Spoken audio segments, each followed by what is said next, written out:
बोल बट सावित्री मैया की जय। बोलो सत्यवान सावित्री मैया की जय। बोलो शंकर पार्वती मैया की जय। कौन कौन बट सावित्री पूजा करता है शेयर करें, कमेंट करें और दूसरे लोगों को भी ये कथा सुना। जय श्री राम। बोलो पार्वती मैया की जय। प्राचीन काल की बात है कि दीर्घ काल तक संतान न होने के कारण दुखी हुए एक राजा ने अपने राज्य में सब विद्वान ज्योतिषी ब्राह्मण पुरोहित नामांतरित कर एकत्रित किए। सबका यथायोग्य सत्कार भी किया। सबका सत्कार करके राजा ने कहा हे भविष्यदर्शी विद्वान विप्रो, आप सब गणना कर यह बताने की कृपा करें कि मेरे भाग्य में कोई संतान है या नहीं। तत्काल राजा ने प्रश्न का उत्तर देने के लिए विद्वान ज्योतिषियों ने अपनी अपनी ज्योतिष गणनाएं प्रारंभ कर दी। कुछ समय सब गंभीर होकर राजा की ओर देखने लगे। राजा ने कहा, आप लोग संकोच त्याग कर सच्ची बात कहिए। ज्योतिषी बोले, हे राजन, आपके प्रश्न का उत्तर बढ़ाने वाला नहीं है, फिर हमें सत्य को छिपाना भी नहीं है। आप बता ही देना, आपके अत्यंत रूपवान बुद्धिमान धर्मपरायण कन्या उत्पन्न होगी, इसके अतिरिक्त कोई संतान नहीं है। राजा से कहा उन ब्राह्मणों ने कि आपके एक कन्या पैदा होगी, दूसरी संतान आपके यहाँ नहीं है। इस तरह से राजा से विद्वान ब्राह्मणों ने कहा, लेकिन वह कन्या बुद्धिमान बहुत होगी, धर्मपरायणा भी होगी, इसके अतिरिक्त कोई संतान नहीं होगी। यह कन्या भी आपके विवाह के 1 वर्ष बाद विधवा हो जाएगी। यह विधि का विधान है। ज्योतिषियों की भविष्यवाणी सुनकर के राजा बहुत दुखी हुए। भैया क्यों न होते, किसी के कन्या हो, वो भी कन्या कोई कह दे कि आपकी कन्या विधवा हो जाएगी तो बहुत बुरा लगता है। इसलिए राजा बहुत दुखी हुए, अपने राज्य की भविष्य की चिंता में बहुत दुखी हो गए। कालांतर में राजा की एक कन्या उत्पन्न हुई। जैसा कि ब्राह्मण लोगों ने कहा था, वैसे राजा के एक कन्या उत्पन्न हुई। वह समयानुसार बचपन व्यतीत कर युवा हुई और विवाह योग्य आयु की ही हो गई। राजा अपनी कन्या का विवाह का परिणाम सोचकर भी दुखी हो गए। वे विचारने लगे कि कुछ बचाव और प्रयास किया जाए। ऐसा सोचते प्रेरणा से राजा को नारद जी का स्मरण हो आया। धर्मात्मा राजा ने आह्वान पर नारद जी को बुलाया, सारी बातें बता दी और नारद जी कुछ पल बिता करके बोले, हे राजन, तुम अपनी कन्या का विवाह दायित्व उसी पर छोड़ो जो तुम अपनी कन्या से कहो कि वह अपने लिए स्वयं ही कोई योग्य वर तलाश ले। अब राजा से कहा, नारद जी ने जब राजा को चिंता हुई कि मेरी कन्या विधवा हो जाएगी तो नारद जी को बुलाया। तब नारद जी आए। नारद जी ने राजा को बताया कि तुम ऐसा करो, अपनी कन्या के लिए कन्या से ही कह दो कि तुम अपने लिए वर ढूंढ दो, तुम अपनी कन्या के लिए वर मत ढूंढो। ऐसा किसने कहा? नारद जी ने। तुम्हारी कन्या जिस युवक को अपना पति के रूप में तुम्हारे सामने प्रस्तुत करे, तुम उसी के साथ कन्या का पूर्ण शास्त्रोक्त विधि से विवाह कर दो। जब तुम्हारी कन्या कहे कि जिससे विवाह कर दो उसी से कर देना। ये कौन? नारद जी ने कहा राजा से। राजा ने अपनी कन्या को भी बुलाया और नारद जी की बात बताकर पूछा, अब हे पुत्री सावित्री, तुम कहो तुम्हारा क्या विचार है? सावित्री बोली, हे पिता, मैं नारद के आदेश का प्रसन्नता पूर्वक पालन करूंगी। पहले की कन्याएं बहुत सुलझी हुई होती थी। राजा को कुछ सांत्वना प्राप्त हुई। अब राजपुत्री सावित्री ने सखी सहेलियों, दास दासियों और अनुचरों सद्भावी पति को योग्य व्यक्ति को ढूंढने के भ्रम त्याग करना प्रारंभ कर दिया। अनेकों नगर वन प्रांत में जाकर सावित्री छोटे से रमणीक जंगल में पहुंची। वहां पहुंचकर सावित्री ने अपना रथ रुकवाया। कुछ देर प्रकृति की सुंदरता निहारने लगी।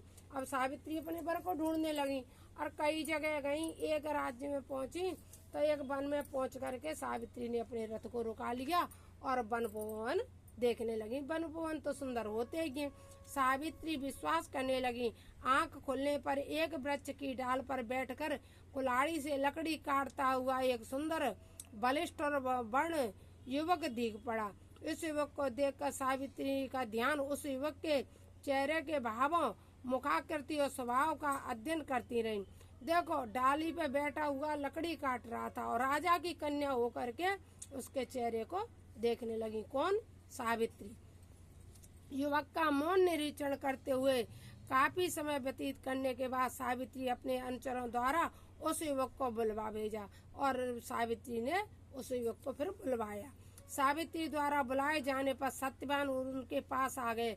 उस युवक का नाम था सत्यवान और सावित्री द्वारा परिचय पूछे जाने पर सत्यवान ने कहा, हे राजकुमारी, मैं एक दरिद्रता प्रभावित कुलीन युवक हूँ। इसी जंगल में रहता हूँ। मेरे साथ ही मेरे माता पिता भी रहते हैं। वे अंधे हैं। मैं जंगल की लकड़ी काटकर बाजार में बेचता हूँ। इसी से तीनों प्राणियों का जीवन निर्वाह करता हूँ। उनने एकदम सत्यता के द्वारा कह दिया कि मेरे माता पिता अंधे हैं, मैं इसी लकड़ी को बेचता हूँ, उसी से अपने माता पिता का भरण पोषण करता हूँ। ये किसने कहा? सत्यवान ने। ऐसा कार्य कौन करते थे? सत्यवान अपने माता पिता का भरण पोषण लकड़ी बेचकर करते थे। मेरा नाम सत्यवान है, आप कहिए मैं आपकी क्या सेवा करूं? इस सत्यवान नामक युवक की शालीनता, शिष्टता और स्पष्ट बाध्यता से सावित्री बड़ी प्रभावित हुई। उसने युवक के गुणों से प्रभावित होकर उससे विवाह करने का निश्चय किया। ऐसा निर्णय लेते ही सावित्री ने युवक से शांत गंभीर स्वर में विनम्रता पूर्वक विवाह का प्रस्ताव रखा। सावित्री का प्रस्ताव सुनकर सत्यवान ने कोमल नम्र स्वर में कहा, हे राजकुमारी, मेरे साथ विवाह करना आपके लिए उचित नहीं है। जब सावित्री ने कहा सत्यवान से कि आप हमारे साथ विवाह कर लो, तो सत्यवान ने कहा आप हमारे साथ विवाह मत करो, क्योंकि उस समय कलयुग नहीं था। नहीं तो कोई कह देता बढ़िया चलो राजकुमारी मिल लगी कर लो ब्याह, क्योंकि आजकल ठगी का बाजार हो गया है। लेकिन उन्होंने मना किया कि हमारे साथ तुम विवाह मत करो, हम तो लकड़हारे हैं, गरीब ब्राह्मण। मेरे साथ ही आप भी दुखी और संकटों में घिर जाएंगी। इसके बाद सावित्री बार बार विवाह का आग्रह करने लगी। सत्यवान तरह तरह से समझाता रहा, लेकिन सावित्री ने हट करके पर भी सत्यवान से कहा, समीप ही मेरी कुटिया है, वहाँ मेरे माता पिता हैं, आप उनके पास चलें। जब हट करी सावित्री ने, तब सत्यवान ने कहा आप मेरे माता पिता के पास कुटिया पे चले। अच्छा हो कि वह बात उनके सामने हो। सत्यवान के प्रस्ताव से उत्साहित होकर सावित्री उसकी कुटिया में गई और वहाँ सत्यवान के अंधे माता पिता ने भी सावित्री को हर तरह से समझाया, पर सावित्री ने अपनी ओर से उन्हें तरह तरह से आश्वस्त कर विवाह की स्वीकृति प्राप्त करने में सफलता प्राप्त कर ली। सत्यवान ने भी विवाह के लिए स्वीकृति दे दी। सत्यवान की कुटिया से लेकर सावित्री अपने पिता के पास पहुंची और संपूर्ण वृतांत बता दिया। सावित्री अपने पिता से वार्तालाप कर रही थी कि उसी समय नारद जी आ पहुंचे। वे बोले, तुमने अपने पति किसे चुना है? इस सावित्री ने पुनः सारी बात नारद जी के सामने दोहरा दी। जब नारद जी आ गए और नारद जी ने पूछा तुमने किसे पति चुना है, क्योंकि नारद जी तो भगवान का ही रूप माने जाते, वो सब कुछ जानते, इसलिए उनने बता दिया कि हमने अपने पति रूप में किसे चुना है। नारद जी बोले, सत्यवान एक गुणवान, रूपवान, सदाचारी, सज्जन युवक है, परंतु विवाह के 1 वर्ष बाद ही उसकी मृत्यु हो जाएगी। इसलिए हे सावित्री, तुम अपने लिए पुनः किसी अन्य व्यक्ति को चुनो। नारद जी बोले, उसकी मृत्यु हो जाएगी विवाह के 1 साल बाद ही, इसलिए तुम किसी दूसरे वर को चुनो। ये नारद जी ने सावित्री से कहा। सत्यवान अल्पायु कम उम्र वाला अल्पायु कम उम्र से में मरने वाला है। नारद जी की बात सुनकर सावित्री बोली, हे नारद जी, देव भय में धैर्य विमुख नहीं हो सकती।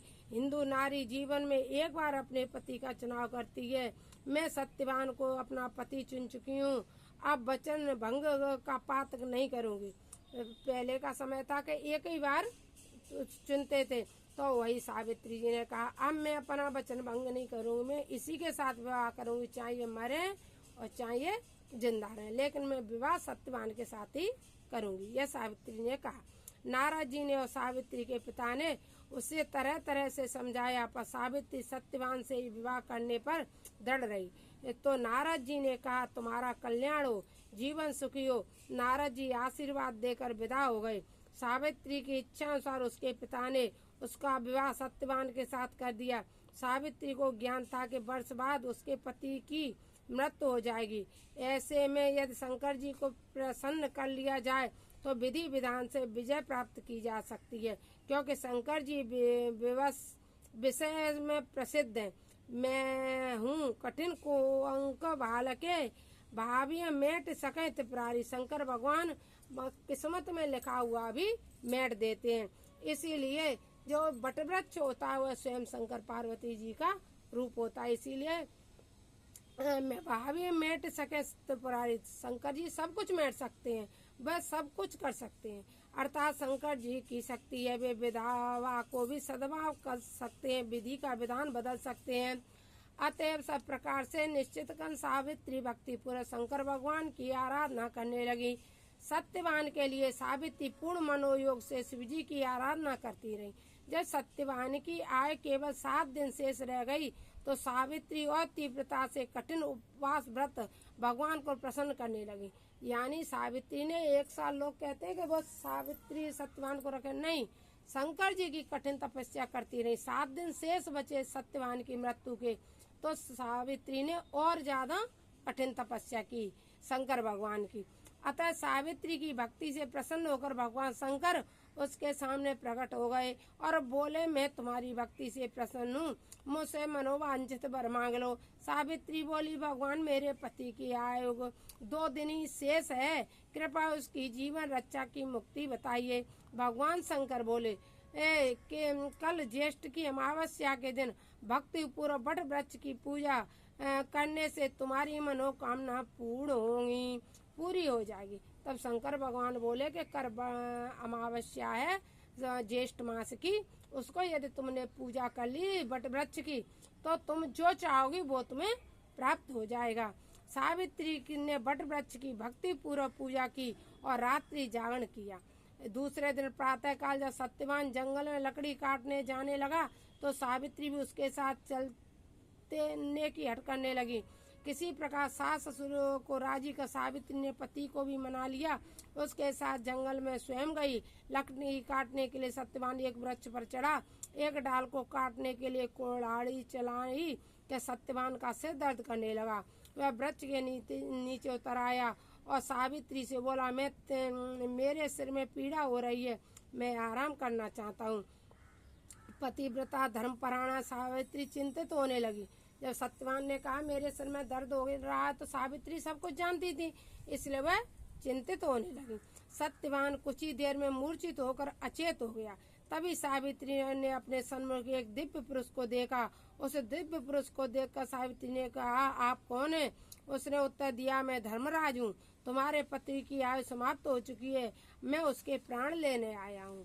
और उसकी बात समाप्त कर धर्मराज ने सावित्री को गोद में अचेत पड़े सत्यवान के प्राण लेकर प्रस्थान किया। सावित्री भी धर्मराज के पीछे पीछे चलने लगी। जब धर्मराज उनके पति के प्राण लेकर चलने लगे तो सावित्री भी धर्मराज के पीछे पीछे चलने लगी। धर्मराज ने सावित्री को अपने पीछे आने से बार बार मना किया, पर सावित्री नहीं मानी। जब धर्मराज के पीछे चलती हुई बहुत दूर आ गई तो उसने अपना पीछा छुड़ाने के विचार किया।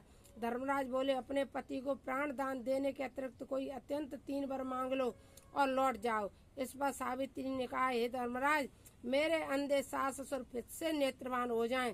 धर्मराज ने ए वस्तु कह दिया। धर्मराज ने कहा, ऐसा ही होगा। सावित्री ने अपने सास ससुर को खोया राज्य लौटाने की प्रार्थना की। धर्मराज ने इसे भी स्वीकार कर लिया और अंत में सावित्री ने 3रा वर मांगा कि वह पुत्रवती हो जाए। धर्मराज ने 3रा वर भी स्वीकार कर लिया। वरदान देकर धर्मराज शीघ्रता से आगे बढ़े। कुछ दूर जाने के बाद धर्मराज ने पीछे मुड़कर देखा तो पाया कि सावित्री अभी भी पीछे पीछे चली आ रही है। इस पर क्रोधित होकर धर्मराज बोले, मैंने तुम्हारे 3 वर स्वीकार कर लिए, फिर तुम मेरे पीछे पीछे क्यों आ रही हो? सावित्री बोली, भगवान, आपने मुझे पुत्रवती होने का वर दिया है, फिर भी आप मेरे पति के प्राण लेकर जा रहे हैं। पति के बिना मैं कैसे पुत्रवान हो जाऊंगी? ऐसा किसने कहा? सावित्री ने। किससे कहा? धर्मराज से। सावित्री का तर्क सुनकर और अपने वरदान देने की गलती का अनुभव कर धर्मराज बौखला गए पुनः संयत होकर बोले, सावित्री बड़ी चतुरता से तूने मुझे धर्म संकट में डाला है। जाओ, वरदान अत्यंत असत्य नहीं होगा। अपने के पति के पास जाओ, तुम्हारे पहुंचते ही सत्यवान जीवित उठेगा। सावित्री अपने पति के पास लौटकर आई तो जीवित उठे। दोनों प्रसन्न होकर घर आए। कुछ ही समय में धर्मराज के दोनों वरदानों की पूरे हुए। सावित्री के सास ससुर को दिखाई देने लगा, उनका राज्य भी मिल गया। यह सब बड़ा शायद अमावस्या के व्रत के प्रभाव था। इस व्रत को सर्वप्रथम सावित्री ने मनाया, अतएव इस व्रत का दूसरा नाम बट सावित्री व्रत भी हुआ। हे भगवान, जिस प्रकार आपने सावित्री को अटल स्वागत दिया, वैसे ही सबको देना, और जो आपका भक्ति पूर्व व्रत करे उसके सौभाग्य की रक्षा करना।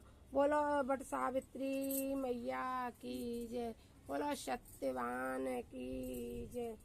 सब कोई भैया व्रत करो, कथा श्रवण करो और आगे इस कथा को शेयर करो। जय श्री राम।